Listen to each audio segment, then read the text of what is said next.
Why aren't you at the Fox News debate tonight in Milwaukee? Well, you know, a lot of people have been asking me that, and many people said you shouldn't do them, but you see the polls have come out, and I'm leading by 50 and 60 points. And, you know, some of them are at 1 and 0 and 2. And I'm saying, do I sit there for an hour or 2 hours, whatever it's going to be, and get harassed by people that shouldn't even be running for president? Should I be doing that? And a network that isn't particularly friendly to me, frankly. You know, they were backing Ron DeSanctimonious like crazy, and now they've given up on him. I mean, it's a lost cause. It reminded me very much of 2016. You know, in 2016, I went through the same stuff and had to fight them all the way, and then they became very friendly after I won, or just about when I was winning. But I just felt it would be more appropriate not to do the debate. I don't think it's right to do it. If you're leading by 50, 60, I have one problem leading by 70 points, and I'm saying, why am I doing it? And I'm going to have 8 people, 10 people, whoever made the debate, I don't know how many it is, but I'm going to have all these people screaming at me, shouting questions at me, all of which I love answering, I love doing, but it doesn't make sense to do them. So I've taken a pass, as you probably noticed. I did. I'm grateful that you... Boy, oh boy, oh boy, oh boy, oh boy. I got to tell you guys, Trump's decision to skip the GOP debate last night is looking better and better and better and better and better as time moves on. As last night, we saw that the GOP debate can be a shit show even without Trump. And honestly, I was skeptical of Trump's team for deciding to sit out the first debate. But after the Tucker Trump interview and the performance that interview had versus what I saw at the debate, it looks like it was a great move. It actually was an excellent move for Trump not to show up to the first debate, because apparently this interview broke the internet last night, as it could top over 200 million views on X. Now, last time I saw the view counter on that video, it was around 150 to 175 million views. Now, in regards to whether or not they're actually quality views or whether or not they're just scrolls, that remains to be seen. But regardless, there's no doubt in my mind that that interview, at the very least, got more views than the Fox News debate, right? There's no doubt in my mind. And there's also no doubt in my mind that Fox News is super salty about it, because they refused to let the Trump team backstage in the spin room after the debate. Right now, trying to ban people from actually having discourse about politics.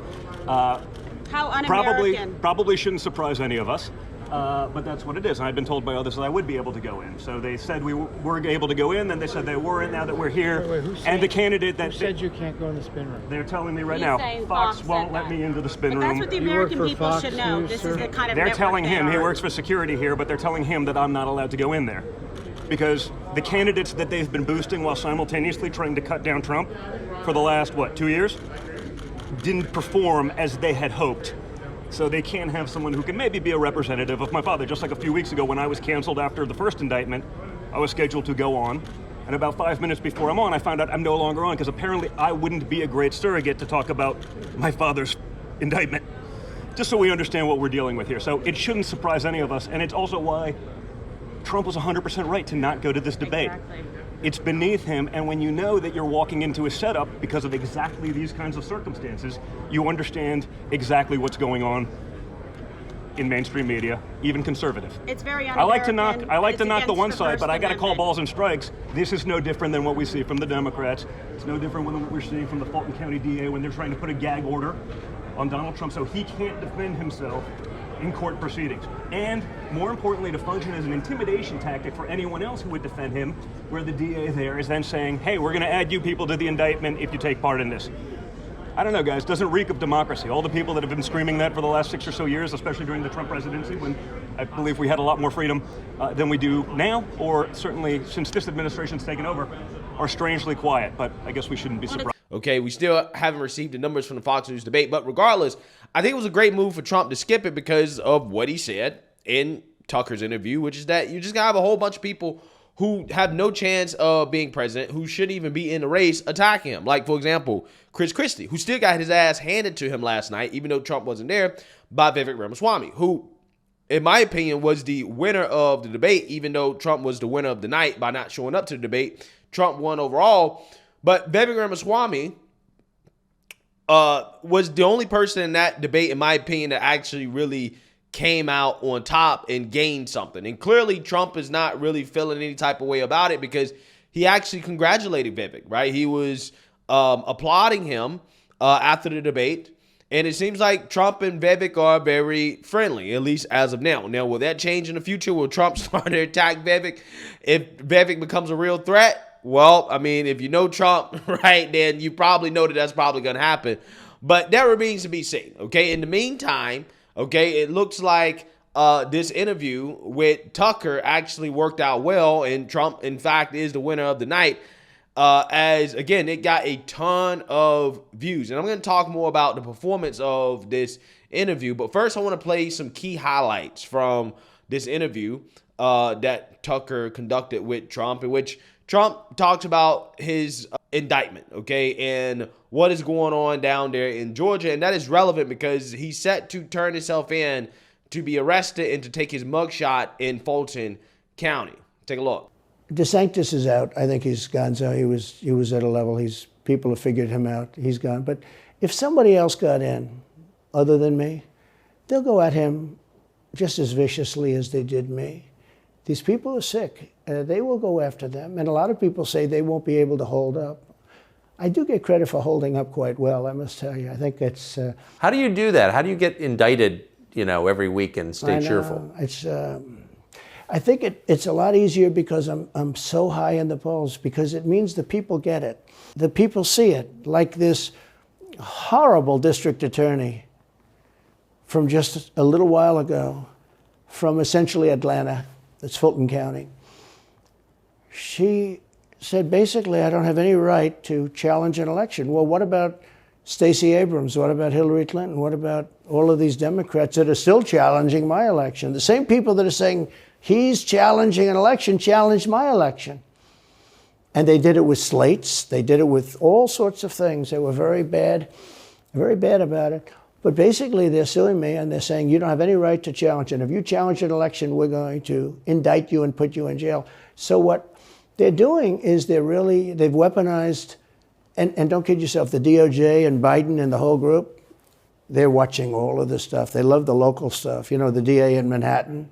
Not only that, they put one of the DOJ top people into the Manhattan DA's office to run things. They don't even have a case against me. It's not even a case. Everyone says, even the Democrats say, you can't bring these cases. You have no case. The Attorney General or the District Attorney, Fannie Willis, basically she's saying Trump doesn't have the right to criticize an election. But you've been around long enough now. You've seen many elections criticized. I mean, Hillary Clinton goes crazy. Every time she talks, she says, he's not the president. Jimmy Carter said, he's not the president. Well, I am the president. Hillary Clinton called me, by the way, at 3:02 in the morning to congratulate me the night of the election. Did her voice crack? Well, her voice was, it's very different, I will say. I won't get into that. But what do you mean? Her voice was very different. Don't forget, they were all celebrating at 5 o'clock in the afternoon. Yeah, so you've seen that, you heard that. What Trump has pointed out here is the clear double standard that I've talked about 1,000 times on this channel when it comes to who has the ability to ask questions about the election and who doesn't, right? If you are a conservative, you're a Republican, you can't ask any questions. However, if you are a Democrat, then you're free to make whatever false claims you want about the election, okay? And again, clearly there's a double standard here in regards to what they allowed in Georgia with Stacey Abrams and also with Hillary, okay, when she lost, okay? Two sore losers who made all types of crazy claims about the election, but nobody is, indicting them or going after them or charging them with crimes for simply, again, having questions about the election. So Trump was also asked about his number one priority moving forward into the future if he's elected president. Mitch McConnell, in my opinion, was trying to get senators to impeach me, especially for the second one. And on the first one, he acted very, very slow. He should have gone much faster. But Mitch McConnell wanted to, and the senators went up to him, guys that are subservient to him because he gives money. He gives them money. He gives them a lot of money. He raises some money and he gives it to them, and therefore they do what he said. That's the only form of leadership he's got. So last question. If you're elected president again, what's your number one priority? When you ran last time, you said, I will build a wall. This time, your bottom line top promise to the country. So you can do numerous things at the same time. Of course. But let's say number one is a border.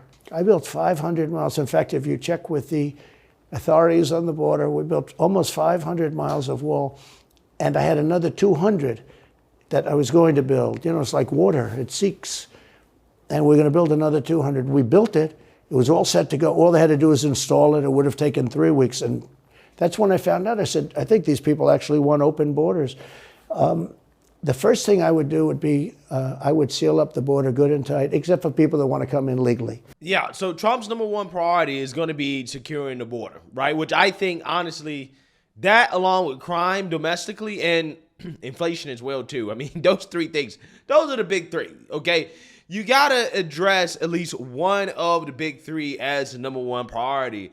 And again, Trump is basically saying that his number one priority is going to be the border, okay? Which, again, is basically how his campaign initially caught fire in 2015 is when he declared that we would build a border wall, okay? And he's kind of going back to that and trying to finish what he started there.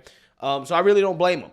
With that being said, he did also take time to thoroughly roast Joe Biden and Kamala Harris during his interview as well, too. Take a look. Crooked Joe Biden is so bad. He's the worst president in the history of our country. I don't think he's going to make it to the gate, but, you know, you never know. But he's a corrupt person, so corrupt that I took the name off Hillary. You know, I don't do two people at one time. I took the crooked Hillary and I retired the name. That was a good day for her. I bet she was very happy. And I used it for Joe because it's Crooked Joe.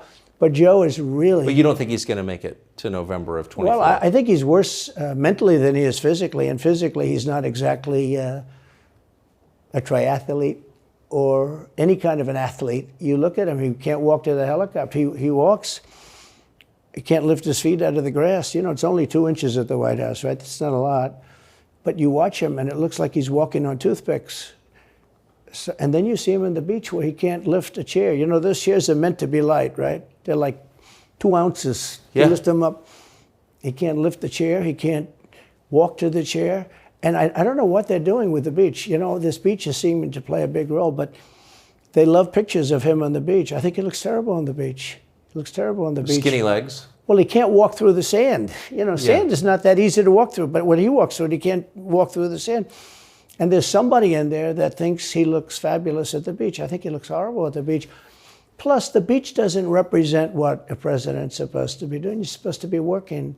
You're supposed to be getting us out of that horrible, horrible war that we're very much involved in with Russia and Ukraine. You could do that. You could do that very easily. I believe you could do that I don't believe he could do it because he's just incompetent. So you think he's failing? He obviously is failing. I think it's clear to everybody. But that would make Kamala Harris the candidate? Well, not really. I mean, I guess they'd have maybe a free-for-all. A lot of people say she has to remain for certain reasons the candidate. She has to. I don't think that's true, actually. I don't think that other people would stand for it. She has some bad moments. Her moments are almost as bad as his. I think his are worse, actually. Yeah. But she seems pretty senile, too. She speaks in rhyme. You know, it's weird. It's weird. But she has bad moments. And in rhyme? What do you... Well, the way she talks, the bus will go here and then the bus will go there because that's what buses do. And it's weird. The whole thing is weird. This is not a president of the United States future. And I think they probably have some kind of a primary and other people will get involved. Newsom, right? I mean, could be. I mean, you know, I always got along well with him, believe it or not. But could be him, could be somebody else. He's got a big load on his shoulders because you look at California, what's happened. But I don't know if the American people really, the people that vote for him, I don't even know if they care. You know, you look at so many of the things that are going on, and people don't seem to be, in the old days, if you had a bad record, it meant a lot. Today, if you have a bad record, it doesn't really mean anything. You know, he looks good, he's a nice-looking guy, speaks well. But Biden, every time you watch him talking, it's like he's walking on eggs. You're waiting for him to collapse. And he almost always does. Yeah, so again, there was just another, classic Trump interview of him, talking about how great the country was, under his administration, all the things that he did. And also just, roasting Joe Biden and Democrats as well, too, because he's right. He's right. I mean, watching Joe Biden is like watching somebody that, probably will collapse, right? And at times he has collapsed, okay? He has collapsed while people have been watching him, and it really is a shame. And they don't have a replacement. Democrats don't have a replacement. Even Trump is noticing that Kamala's weird, okay? He didn't have that much to say about her except the fact that she's weird. And I think that's kind of what a lot of people think of Kamala, right? Like, she's just weird, okay? She just talks weird. She's just not a very presidential person, so it seems. They don't have anybody, okay? Joe is an absolute disaster. He also went on in an interview to talk about how he thinks that we're not respected on the world stage anymore. All the things that he did in regards to meeting with, other leaders like Kim Jong-un and avoiding a war with North Korea. Overall, I thought it was a pretty good interview, okay? A lot of stuff we've all heard from Trump, right? But at the same time, Tucker did ask him a few questions that were some curveballs that I thought were interesting. So again, overall, great interview, right? And the performance of the interview, even better, okay? So let's actually read about it. Donald Trump has praised his own blockbuster interview with Tucker Carlson on Elon Musk's X platform, which had reached over 150 million views by early Thursday morning and stole the spotlight from Fox News' Republican presidential debate. The former president's 45-minute sit-down on X, formerly known as Twitter, aired as his GOP rivals bicker on stage in a crucial night for the 2024 White House race. The former president boasted about the success of the broadcast in a post to True Social Thursday morning. Quote, "The Tucker Carlson interview with me was a blockbuster, could hit 200 million views and more. Thank you. I hope it was enjoyed by everyone." I think actually as of the reading of this, it did hit 200 million views, which is kind of insane to think about, right? I mean, again, I'm pretty sure a lot of those views are not legit, right? But I'm sure that at least probably 30, 40, 50 million of them probably are legitimate, okay? I'm just saying. The Trump Carlson face-to-face has already eclipsed the most watched TV interview of all time, Oprah and Michael Jackson's 1993 hit, which garnered over 62 million views. It also trumped Tucker's Andrew Tate interview from July, which drew in 107 million views. Trump is preparing to surrender at a Georgia jail later Thursday on election fraud charges and is expected to have a mugshot taken, a historic first for a former president.